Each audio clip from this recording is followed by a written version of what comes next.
Divine institute के YouTube channel पर आपका स्वागत है। हम लोग आज पढ़ेंगे प्रॉफिट एंड लॉस का पार्ट 3। पहले 2 वीडियो बनाए जा चुके हैं जिसमें बेसिक कुछ क्वेश्चन बताए गए हैं।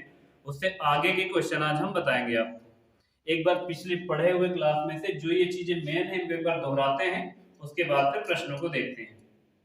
हमने पहले और दूसरे इन दोनों वीडियो में ये चीज बताया हुआ है कि जो क्रय मूल्य होता है वो सदैव 100% ही होता है और विक्रय मूल्य या तो 100% से ज्यादा होता है या तो 100% से कम होता है। अगली बात बताई हुई है प्रॉफिट। प्रॉफिट कैसे होगा? सामान अगर आप 100 की लाए हैं और 100 से ज्यादा की बेच लेंगे तो प्रॉफिट होगा, अगर 100 से कम की बेचेंगे तो नुकसान हो जाएगा। अगर प्रॉफिट को आपको परसेंटेज में जानना है तो जितने रुपए का प्रॉफिट होगा उसको हम लोग ऊपर लिखेंगे और नीचे सीपी लिखेंगे, यानी सीपी का मतलब क्रय मूल्य, और 100 से गुणा कर देंगे। अगली कंडीशन है अगर आपको नुकसान हो रहा है जितने रुपए का नुकसान या हानि होगी उसको ऊपर लिखेंगे और नीचे सीपी लिखेंगे, गुणा 100 से करेंगे। और अगली बात है प्रॉफिट। प्रॉफिट देखो कैसे पता चलेगा, अगर आप विक्रय मूल्य से क्रय मूल्य को घटा देंगे तो पता चल जाएगा कितने रुपए का प्रॉफिट हुआ है। अगर लॉस जानना है तो आप क्रय मूल्य से विक्रय मूल्य को घटा देंगे तो पता चल जाएगा लॉस कितने का होगा। हमने कुछ क्वेश्चन पहले और दूसरे वीडियो में कर लिए हैं। आज हम लोग प्रॉफिट एंड लॉस के तीसरे वाले पार्ट में कुछ महत्वपूर्ण क्वेश्चनों को देखेंगे। आज का पहला क्वेश्चन ये लिखा हुआ है, किसी वस्तु का क्रय मूल्य विक्रय मूल्य का 3/4 है तो उस पर कितने प्रतिशत का लाभ होगा। किसी वस्तु का क्रय मूल्य, तो आप लिख देंगे किसी वस्तु का क्रय मूल्य उसके विक्रय मूल्य का 3/4। जो क्रय मूल्य है, किसी वस्तु का क्रय मूल्य विक्रय मूल्य का 3/4 है तो उस पर कितने प्रतिशत का लाभ होगा। हमने लिखा क्रय मूल्य, जो क्रय मूल्य की वैल्यू है वो विक्रय मूल्य के 3/4 करने पर आएगी, तो हमने लिख दिया क्रय मूल्य विक्रय मूल्य का 3/4, बीच में एक का निशान दे दिया। 4 का मल्टीप्लाई इधर करेंगे तो हो जाएगा 4 सीपी और इधर हो जाएगा 3 एसपी के बराबर। तो आपका यहां से निकल के आ जाएगा क्रय मूल्य 3, क्रय मूल्य यहां से हम लोगों ने देखा तो आया क्रय मूल्य कितना, क्रय मूल्य आ जाएगा 3 और विक्रय मूल्य आ जाएगा 4। तो विक्रय मूल्य लिखेंगे 4।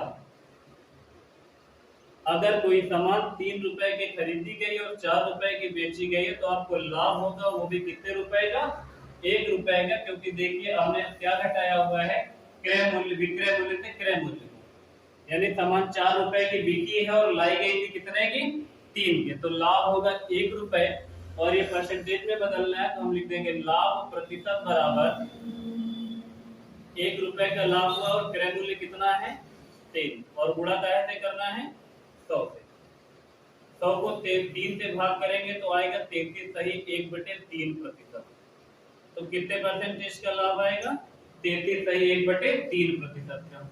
दूसरा क्वेश्चन उसी तरह लिखा हुआ है, किसी वस्तु को बेचने पर उसका लाभ विक्रय मूल्य का 2/7 है तो प्रतिशत लाभ ज्ञात कीजिए। प्रतिशत लाभ ज्ञात कीजिए। देखिए किसी वस्तु का बेचने पर उसका लाभ, जो प्रॉफिट है, किसी वस्तु को बेचने पर जो प्रॉफिट हो रहा है, प्रॉफिट विक्रय मूल्य के 2/7 के बराबर। जो प्रॉफिट है वो विक्रय मूल्य के 2/7 के बराबर। 7 का मल्टीप्लाई इधर करेंगे हो जाएगा 7p और इक्वल हो जाएगा 2sp। इससे मतलब ये हुआ प्रॉफिट कितने रुपए का है, प्रॉफिट 2 रुपए का है और विक्रय मूल्य कितना है 7।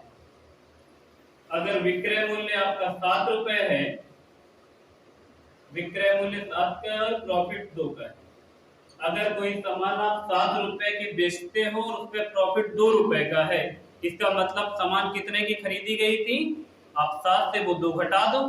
तो क्रय मूल्य अगर आपको जानना है तो आप क्या करेंगे, 7 से वाला 2 घटा देंगे तो तुम्हें प्रॉफिट क्रय मूल्य आ जाएगा कितना, क्रय मूल्य आ जाएगा 5 रुपए। और आपको बताना है प्रतिशत लाभ, तो लाभ का प्रतिशत बताना है तो आप लिख देंगे प्रॉफिट का परसेंटेज बराबर कितने रुपए का प्रॉफिट है, 2 रुपए। तो 2 रुपए का प्रॉफिट लिखेंगे और नीचे लिखेंगे 5, क्योंकि नीचे सदैव क्या लिखना होता है, क्रय मूल्य। चाहे लाभ का प्रत्यक्ष चीज निकालें आप, चाहे हानि का निकालें, दोनों कंडीशन में सदैव नीचे क्रय मूल्य ही लिखना होगा।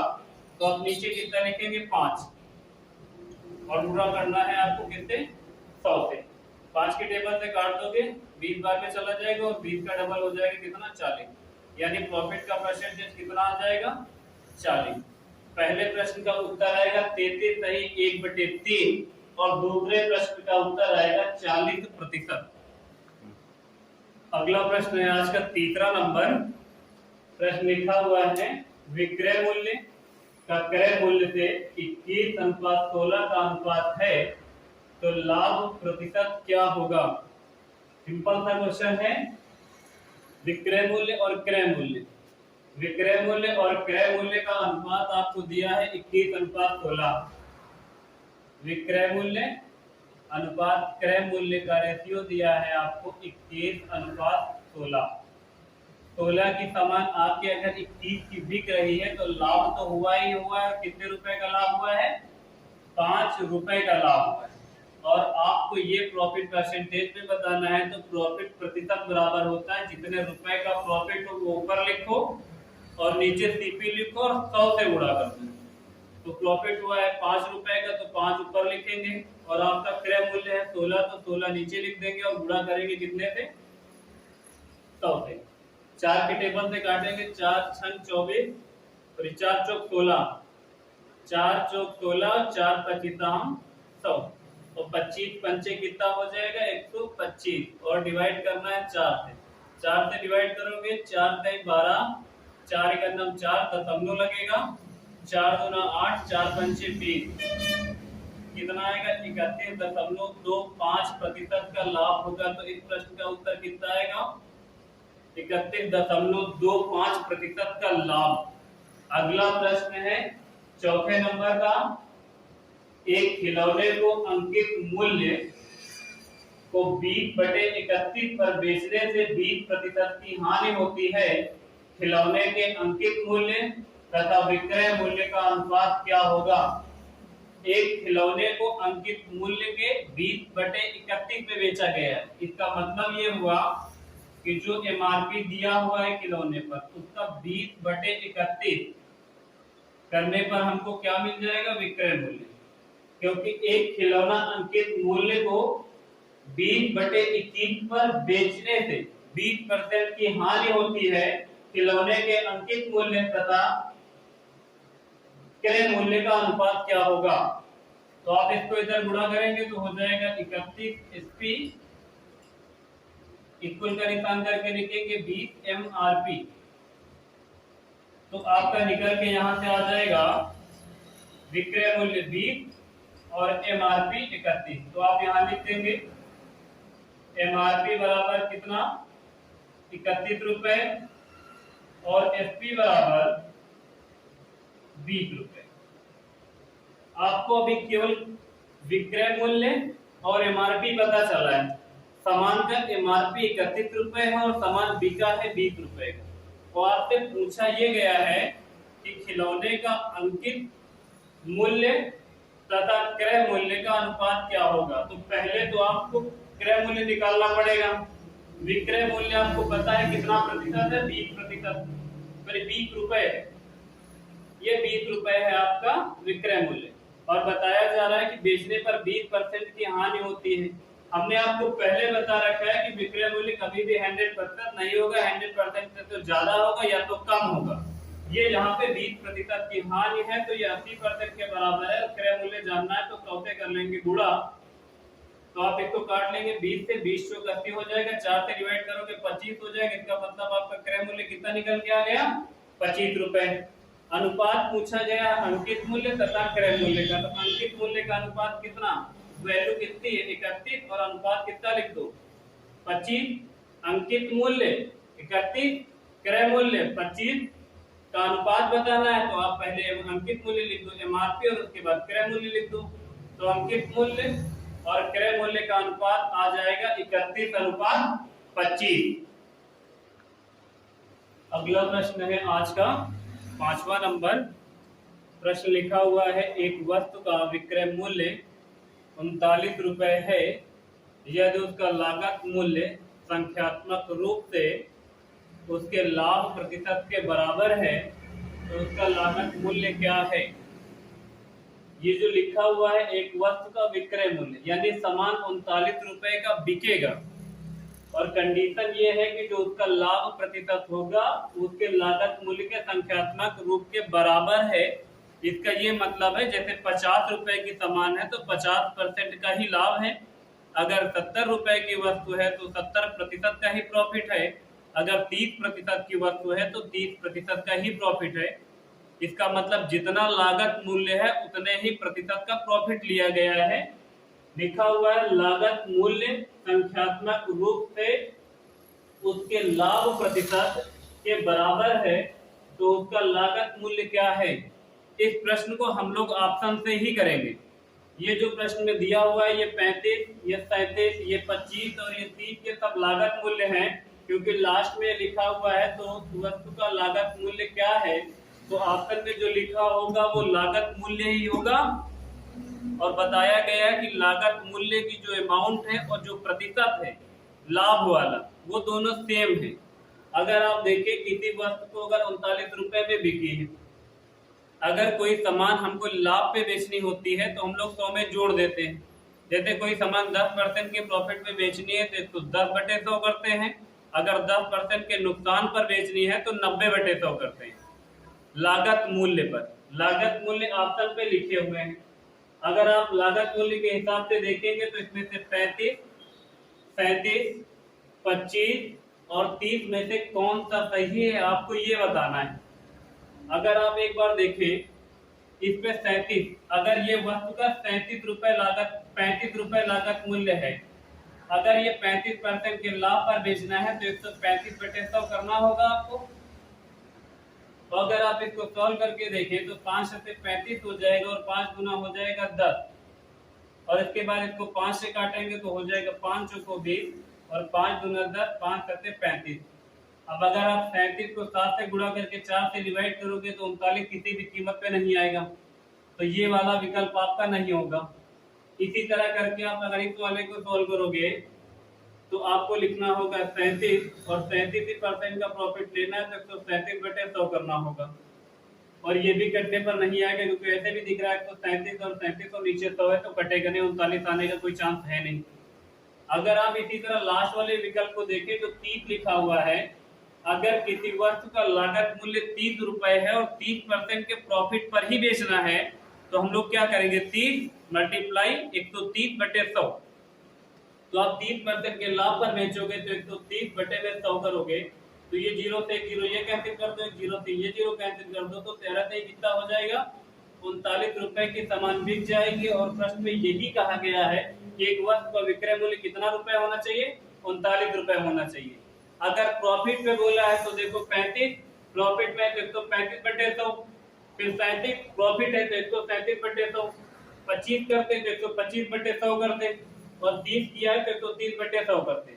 अगर ये यहाँ पे लिखा होता है कि उसका हानि प्रतिशत और उसके लागत मूल्य आपस में बराबर है तो घटा के रखे होते, जैसे कि अगले क्वेश्चन में आपको देखने को मिलेगा। तो इस वाले प्रश्न का जो सही उत्तर होगा वो 30 होगा। अगर किसी वस्तु का लागत मूल्य 30 रुपए और 30% का प्रॉफिट लेके बेचोगे तो सामान 39 रुपए का बिक जाएगा, और प्रश्न में यही बोला गया है कि सामान को 39 रुपए का ही बेचना है। तो आपका कौन सा ऑप्शन सही होगा, चौथा ऑप्शन सही होगा। अगला प्रश्न देखो जिसमें हानि है, लिखा हुआ है कुमार एक वस्तु 21 रुपए में बेचता है जिससे उसको उतने प्रतिशत की हानि होती है जितने की उसने वस्तु क्रय करी थी, यानी उसका जो क्रय मूल्य है उसका हानि प्रतिशत बराबर है। तो वस्तु का क्रय मूल्य क्या होगा, वस्तु का जो क्रय मूल्य है और हानि का प्रतिशत सेम है। जैसे 20 रुपए की सामान है तो 20% की हानि पर ही बिकी है, अगर 40 रुपए की वस्तु है तो 40% की ही हानि पे बिकी है। आपको विक्रय मूल्य इस वाले में भी पता है और विक्रय मूल्य 21 रुपए। आप देखिए अगर पहले ऑप्शन में लागत मूल्य अगर 10 रुपए है और 10% के हानि पर बेचना है तो आप क्या 90/100 नहीं करोगे, अगर 90/100 करोगे तो 0 से 0 कैंसिल करोगे तो आ जाएगा 9 रुपए। क्या सामान 9 रुपए की बिकी है क्या, नहीं बिकी है 21 रुपए की, तो ये विकल्प गलत होगा। अगला उसी तरह देखोगे 20 रुपए लागत मूल्य है, 20% के हान पर बेचना, तो 100 से 20 घटा के देखोगे 80/100। ये दोनों जीरो से दो जीरो कैंसिल करोगे तो 8 दूनी आ जाएगा 16। क्या सामान 16 रुपए का बिकी है? क्या गलत है, 21 रुपए की बिकनी चाहिए, तो ये ऑप्शन भी गलत होगा। अब वस्तु देखिएगा लागत मूल्य 30 रुपए और 30% के हान पर बेचना है, तो 100 से 30 घटाओगे 70 बचेगा, बटे में 100 और जीरो से जीरो कैंसिल कर दोगे तो 7 तरीक हो जाएगा कितना? 21। क्या सामान 21 रुपए की बिकी है? तो सेम है, बिकी है 21 रुपए की, इसका मतलब कौन सा विकल्प सही होगा? तीसरा विकल्प सही होगा। हम इस समय आपको ये समझा रहे हैं, इस वजह से हम चारों विकल्पों को सॉल्व करके देख रहे हैं, नहीं तो आप गेस भी कर सकते कौन सा विकल्प सही है। तो इस वाले का भी कौन सा विकल्प सही होगा? तीसरा। और इस वाले का कौन सा सही होगा? चौथा। दोनों का इत्तेफाक से दोनों का आंसर तीसरा है, हमेशा ऐसा होगा नहीं। तो इस तरह के क्वेश्चन को आपको ऑप्शन से करना है। अगर लाभ हुआ है तो उतना जोड़ के बटे में 100 करने पर अगर विक्रय मूल्य के बराबर आ जाएगा तो वो विकल्प सही होगा। अगर हानि हुई है तो 100 पे उतना घटा के 2 से भाग करेंगे तो पता चलेगा विक्रय मूल्य के बराबर हो जाएगा, तो वो विकल्प सही होगा। अगला प्रश्न है 7वां नंबर। एक वस्तु को 96 रुपए में बेचा गया है, यदि उस पर प्राप्त लाभ का प्रतिशत संख्या में उसके लागत मूल्य के बराबर हो तो उस वस्तु का लागत मूल्य कितना होगा? इससे पहले के जो हमने दो क्वेश्चन बताए हैं ये प्रश्न मुझे सेम लगेगा। आप लोगों को इसका आंसर बताना है कि 70 होगा या 60 होगा या 90 होगा या 100 होगा। इस प्रश्न का उत्तर आप लोग कमेंट में दीजिएगा। बाकी अगर आपको वीडियो अच्छा लग रहा है तो लाइक शेयर और सब्सक्राइब करते रहें। आज के लिए इतना ही। Thank you class, thank you so much.